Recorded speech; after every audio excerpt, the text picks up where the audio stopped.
Hello నేను missus భారత ఆర్థిక వ్యవస్థ పరిపుష్టంగా ఉందా అని అంటే తాజాగా వచ్చినటువంటి రిపోర్ట్ని చూస్తే కనుక ఎంత దారుణమైనటువంటి పేదరికంలో ఉందో అర్థమవుతుంది. మీకు ఒక రిపోర్ట్ మీ ముందు ఉంచుతాను.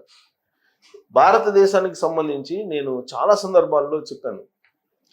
ఎప్పుడు కూడా జీడిపి లెక్క చెప్తూ ఉంటారు వీళ్ళు, హ్యూమన్ ఇండెక్స్ లెక్క చెప్పరు వీళ్ళు, దాచిపెడుతూ ఉంటారు అని. అలాగే భారత ఆర్థిక వ్యవస్థ పరిపుష్టంగా ఉంది, ప్రపంచంలోనే ఒక పెద్ద ఆర్థిక వ్యవస్థగా ఎదగబోతుంది అనేది చెప్తూ ఉంటారు మనకు. పార్లమెంటు లోపల, పార్లమెంటు బయట కూడా నరేంద్ర మోడీ గారు కానీ, లేదంటే నిర్మలా సీతారామన్ గారు కానీ, లేదంటే ఇతర కేంద్ర మంత్రులు కానీ, కూటమిలో ఉన్నటువంటి ముఖ్యమంత్రులు కానీ ఇదే చెప్తూ ఉంటారు, 2047కి వికసిత్ భారత్ అని చెప్పి. కానీ వాస్తవ రిపోర్ట్స్ని కనుక మనం చూస్తే పాకిస్తాన్ కన్నా వెనకబడి ఉన్నాము అనేది నిజంగా చెప్పాలంటే బాధ వేస్తుంది. హ్యాపీ ఇండెక్స్లో మనం పాకిస్తాన్ కంటే వెనకబడి ఉన్నాం. అసలు ఎంత దారుణమైన పరిస్థితుల్లో మనం ఉన్నామనేది ఇప్పుడు తాజా రిపోర్ట్ని బట్టి చూస్తే, మామూలుగా 140 కోట్ల మంది జనాభా భారతదేశంలో ఉంటే వాళ్ళల్లో 120 కోట్ల మంది వాళ్ళకి కావాల్సింది కొనుక్కోలేని పరిస్థితిలో ఉన్నారు. అంటే నిత్యావసర వస్తువులు, అదేదో లగ్జరీ ఐటమ్స్ కాదు నేను అనేది, నిత్యావసరం. అంటే ఒక 10 నుంచి 20 కోట్ల మంది లేదా 10 నుంచి 15 కోట్ల మంది మాత్రమే హ్యాపీగా ఉన్నారు. వాళ్ళకి కావాల్సింది కొనుగోలు చేసుకొని వాళ్ళు సంతృప్తిగా ఉన్నారు. అంటే ఆల్మోస్ట్ 90% పీపుల్ ఇబ్బందుల్లో ఉన్నారు. వాళ్ళకి కావాల్సినటువంటిది తిండి కానీ, వాళ్ళకి కావాల్సిన బట్ట కానీ కొనుక్కొని వాళ్ళ స్వల్ప ఒక కోరికను కూడా తీర్చుకోలేని పరిస్థితిలో ఉన్నారు. కానీ ఫోర్బ్స్ గత వారం ఇచ్చినటువంటి నివేదికను కనుక మనం చూస్తే భారతదేశంలో కుబేర్ల సంఖ్య పెరిగింది గత ఏడాది కంటే. గత ఏడాది 20 మంది ఉంటే ఈ ఏడాది 26 మంది అయ్యారు. మరి దీన్ని చూసి మనం సంతోషించాలా, బాధపడాలా, దుఃఖించాలా అనేది కూడా అర్థం కావట్లా. ఇప్పుడు తాజా రిపోర్ట్ చూస్తే మీకు చదివి వినిపిస్తాను. తాజా రిపోర్టు అది చూసిన తర్వాత భారత యొక్క పరిస్థితి ఏంటి అనేది మీకు స్పష్టంగా అర్థమవుతుంది. యాక్చువల్గా నేను అనేక సందర్భాల్లో చెప్పాను, భారత సంపద కేవలం 1% పీపుల్కి 90% సంపద వెళ్తుంది, మిగతా వాళ్ళకి ఉన్నటువంటి 10% సంపద మొత్తం 99 మంది పంచుకోవాల్సి వస్తుంది. ఇంకా ఈ భారతదేశంలో తప్ప ఇలాంటి పరిస్థితి ఎక్కడా లేదు, ఇంత దారుణమైనటువంటి పరిస్థితి అని నేను చాలా సందర్భాల్లో చెప్పాను. ఇప్పుడు తాజాగా వచ్చినటువంటి రిపోర్టు దాదాపుగా నేను చెప్పిన దానికే సుమారుగా ఇంచుమించుగా అలానే ఉంది. ఆ రిపోర్ట్ నేను చదివి వినిపిస్తాను. అది అన్ని పత్రికల్లో వచ్చింది, అన్ని మ్యాగజైన్స్లో కూడా వచ్చింది.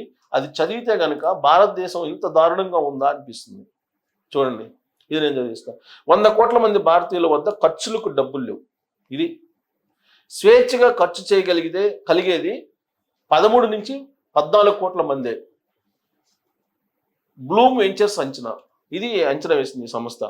దాని ప్రకారం భారత జనాభా 140 కోట్ల పైమాటే, కానీ దాదాపు 100 కోట్ల మంది భారతీయుల సంపాదన అంతంత మాత్రమేనని, స్వేచ్ఛగా ఖర్చు చేసేందుకు వారి దగ్గర డబ్బు లేదని వెంచర్ క్యాపిటల్ సంస్థ బ్లూమ్ వెంచర్స్ అంచనా వేసింది. దేశంలో స్వేచ్ఛగా ఖర్చు చేయగలిగే వినియోగదారు వర్గం సైజు కేవలం 13 నుంచి 14 కోట్లే. ఇది మెక్సికో జనాభాకు సమానం అని నివేదిక పేర్కొంది. మరో 30 కోట్ల మంది ఆశావహ వినియోగదారులని ఇప్పుడిప్పుడే తమ పర్సుల్లో నుంచి డబ్బులు తీయడం మొదలు పెట్టారంటుంది. అయితే వీరు ఆచితూచి ఖర్చు చేసేవారని అంటుంది. నివేదికలోని మరిన్ని విషయాలు ఏంటంటే, ఆసియాలో 3వ అతిపెద్ద ఆర్థిక వ్యవస్థ అయిన భారత్లో ఇప్పుడున్న వినియోగదారు వర్గం ఆర్థికంగా మరింతగా వృద్ధి చెందుతున్నంతగా ఈ వర్గం సైజు మాత్రం విస్తరించడం లేదు. అంటే సంపన్నుల సంఖ్య పెరగట్లేదు, ధనవంతులే మరింత సిరిమంతులు అవుతున్నారు. అంటే ధనవంతులు కుబేర్లు అవుతున్నారు.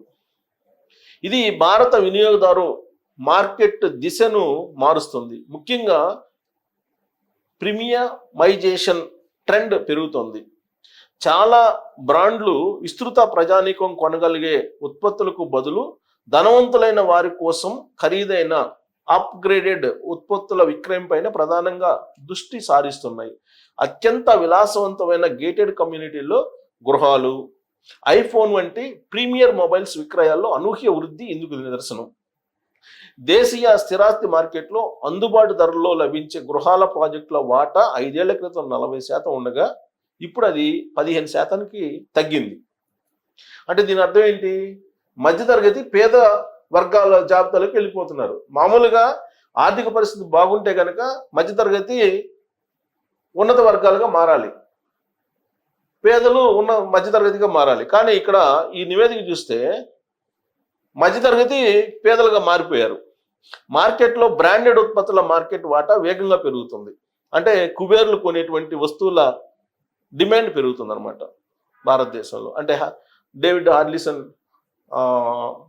తర్వాత టెస్లా కార్లు కొనేవాళ్ళు, తర్వాత బెంజ్ కార్లు కొనేవాళ్ళు, ఆడి కార్లు కొనేవాళ్ళు, అలాగే రోల్స్ రాయిస్ కొనేవాళ్ళు, వీళ్ళు పెరుగుతున్నారు అనమాట భారతదేశంలో. దాన్ని చూసి భారతదేశం అభివృద్ధి చెందిందని చెప్పి నరేంద్ర మోడీ గారు, నిర్మలా సీతారామన్ గారు చెప్తున్నారు అనమాట. ఆదాని, అంబానీ వాళ్ళని దృష్టిలో పెట్టుకొని మంచి అనుభూతిని పంచే ఖరీదైన సేవలకు ఒక్కసారిగా గిరాకీ పెరిగింది.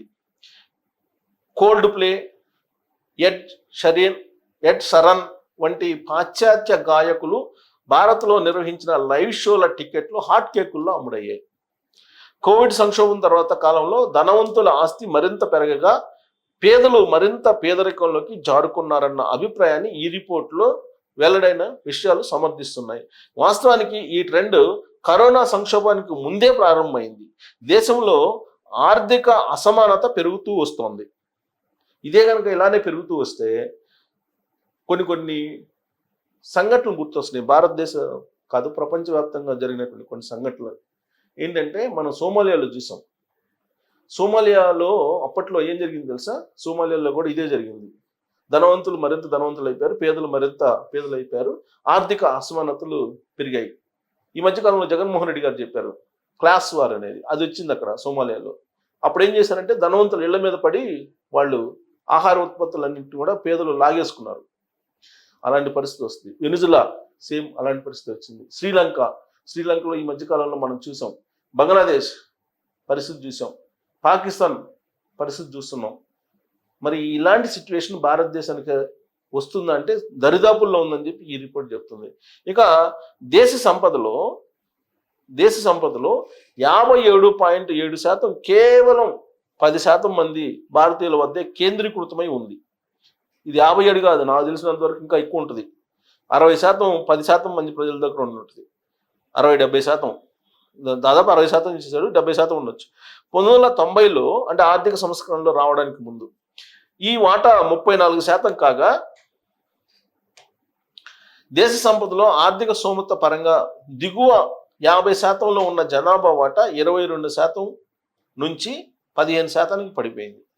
సో కాబట్టి ఇది ఏమాత్రం మంచిది కాదు, ఏ దేశానికి కూడా మంచిది కాదు, భారతదేశానికి అసలు మంచిది కాదు. దానికి కారణం ఏంటంటే, జనాభా ఎక్కువగా ఉన్నటువంటి దేశం భారతదేశం, చైనా తర్వాత. అలాంటిది ఈ క్లాస్ వార్ స్టార్ట్ అయితే నరేంద్ర మోడీ గారు కాదు కదా, ఎవ్వరూ కంట్రోల్ చేయలేరు. సో కాబట్టి ప్రమాదకరమైనటువంటి పరిస్థితుల్లో భారతదేశం ఉంది. వికసిత్ భారత్ కాదు, ప్రమాదకరమైనటువంటి డేంజర్ భారత్, వికసిత్ భారత్ కాదు, డేంజర్ భారత్ దిశగా వెళ్తుంది.